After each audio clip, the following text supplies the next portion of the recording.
Assalamualaikum warahmatullahi wabarakatuh. Halo teman-teman semua, di video kali ini saya akan menjelaskan atau saya akan mempresentasikan proposal penelitian yang saya buat yang berjudul Rancang Bangun Sistem Manajemen Inventaris Barang Berbasis Website menggunakan metode Agile Scrum. Nah, proposal ini saya buat guna memenuhi syarat mata kuliah metodologi penelitian yang diampu oleh Bapak Yulrio Brianorman, SSI, MT. Oke, sebelum itu saya perkenalkan diri saya dulu. Nama saya Wahyu Hermawan dengan NIM 2312211. Saya dari program studi Teknik Informatika, Fakultas Teknik dan Ilmu Komputer, Universitas Muhammadiyah Pontianak. Oke. Oke, proposal ini memiliki sistematika penulisan yaitu di bab 1 mencakup pendahuluan, memuat latar belakang, rumusan masalah, tujuan penelitian, batasan masalah, manfaat penelitian, metodologi penelitian, dan sistematika penulisan. Di bab 2 landasan teori membahas tinjauan pustaka serta teori-teori terdahulu yang berkaitan dengan sistem informasi, inventaris barang, dan metode Agile Scrum tentunya. Bab 3 metodologi penelitian.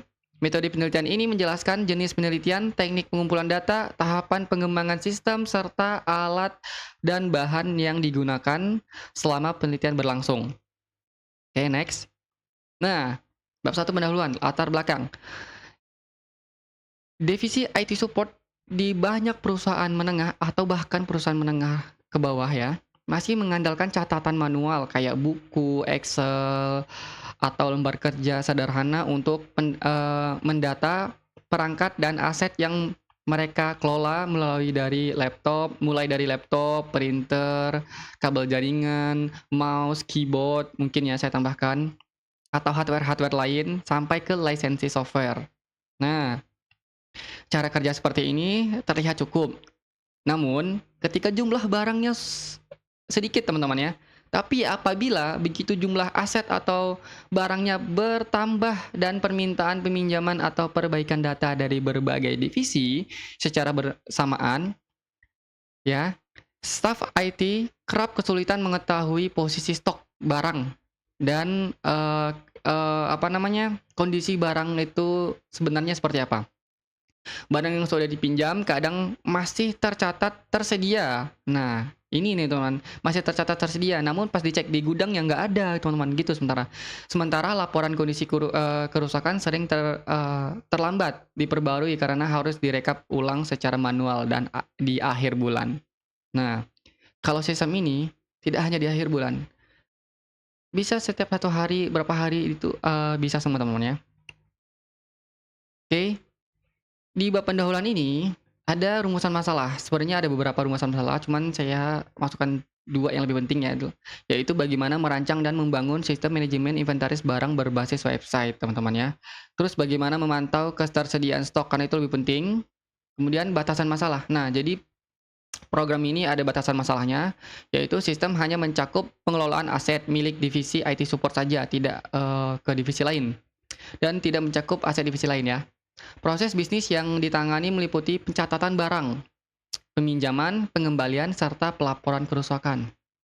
Ketiga, pengembangan sistem menggunakan metode Agile Scrum, teman-teman ya. Nah, ini adalah metode yang saya gunakan hingga tahap beberapa sprint yang disepakati bersama product owner, dan pengujian sistem dilakukan dengan metode black box testing tentunya pada sisi fungsional aplikasi.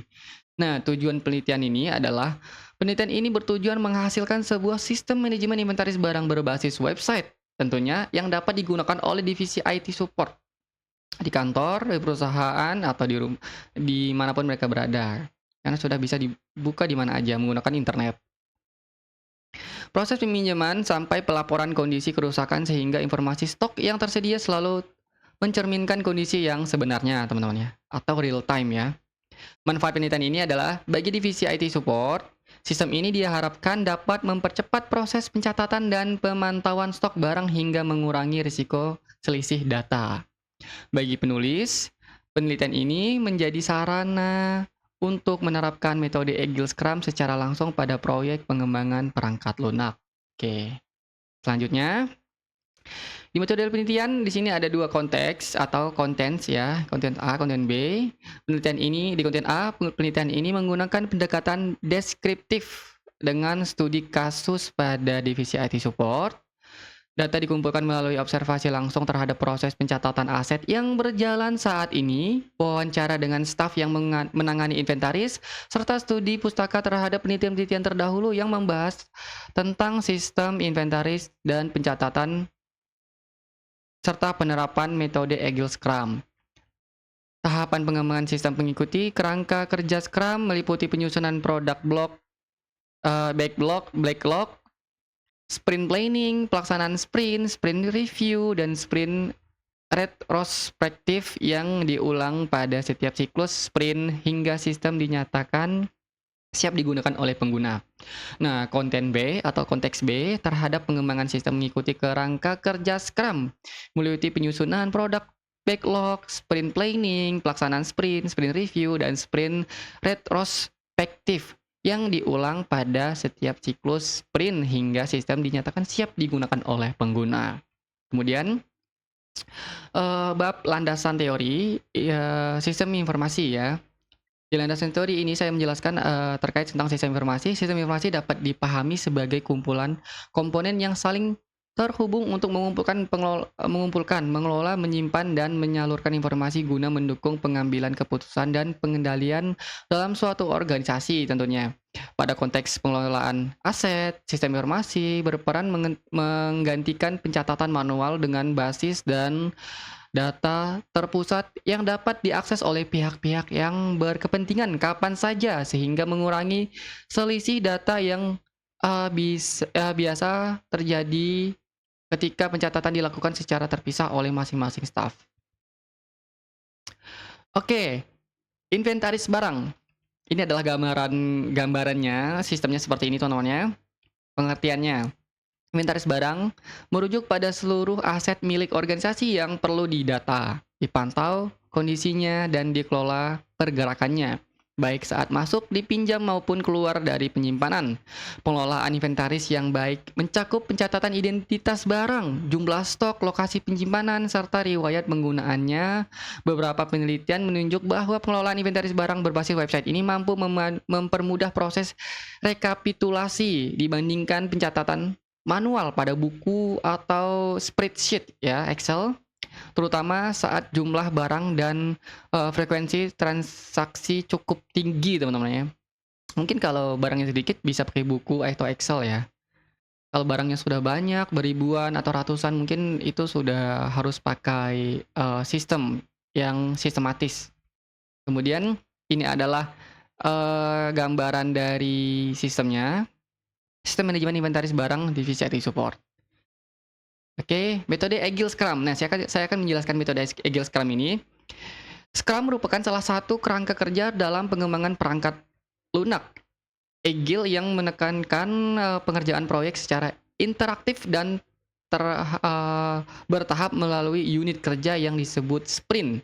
Nah, unit kerja itu disebutnya sprint, teman-teman. Jadi yang saya bilang sprint itu adalah unit kerja sebenarnya. Setiap sprint biasanya, atau setiap unit kerja biasanya diawali dengan sprint planning untuk menentukan item pekerjaan dari produk backlog yang akan dikerjakan, dilanjutkan dengan proses pengembangan lalu ditutup dengan sprint review atau proses kerja previewan, penglihatan. Melihat ya, untuk menunjukkan hasil kepada product owner, dan sprint retrospektif untuk mengevaluasi proses kerja tim. Nah, jadi cukup kompleks teman-teman ya. Peran utama dalam Scrum terdiri dari product owner, Scrum Master, dan development team yang masing-masing memiliki tanggung jawab berbeda namun saling terkait dalam memastikan produk yang dihasilkan sesuai kebutuhan pengguna. Nah, di sini ada beberapa tinjauan teman-teman ya.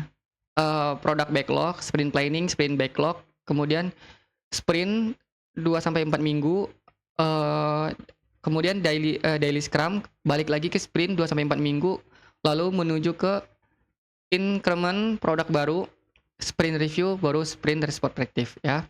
Lanjut, rancangan sistem. Nah, rancangan sistem ini setelah kebutuhan sistem diidentifikasi, Tahap selanjutnya adalah perancangan sistem yang mencakup, perancangan basis data dan perancangan proses bisnis. Perancangan ini digambarkan melalui 3 jenis diagram, yaitu Entity Relationship Diagram atau kita kenal sebagai ERD, Use Case Diagram, serta Unified Modeling Language atau UML dalam bentuk kelas diagram. Oke, lanjut. Perancangan sistem. Nah, tahapan perancangan sistem. Ini perancangannya tuh seperti ini. Kemudian kita bikin entity relationship diagram ERD, ada di sesuai sama titiknya teman-teman ya. Pojok kiri itu adalah ERD. Bagian tengah itu adalah use case diagram.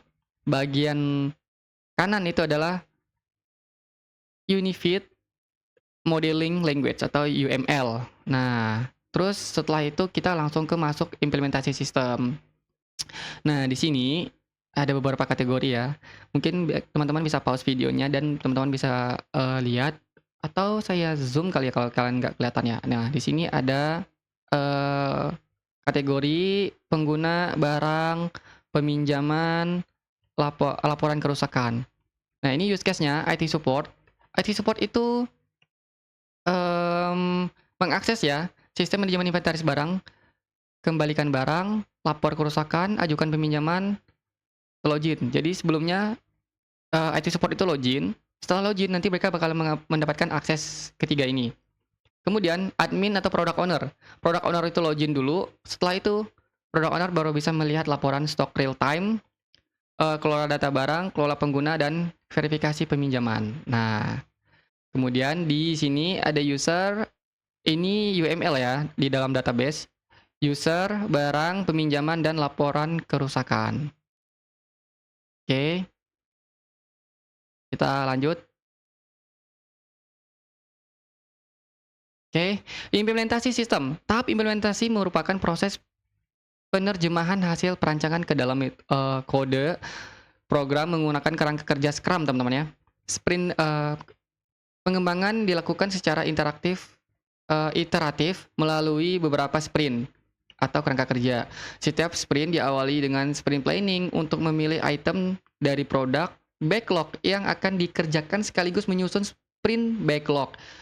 Dilanjutkan dengan pelaksanaan sprint berupa perancangan antarmuka atau UI, sering kita kenal UI, user interface, penulisan kode program atau coding, kita biasanya ngoding ya, dan pengujian fitur yang dikerjakan dalam periode sprint tersebut. Setiap sprint ditutup dengan sprint preview bersama product owner untuk menunjukkan hasil kerja dan menerima masukan, serta sprint retrospektif untuk mengevaluasi proses kerja tim sebelum melanjutkan ke sprint berikutnya.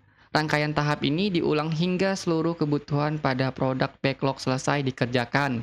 Perangkat yang digunakan dalam tahap implementasi terdiri atas perangkat keras ya, berupa laptop untuk proses perancangan dan pengujian sistem, serta perangkat lunak yang meliputi Antigravity. Antigravity itu adalah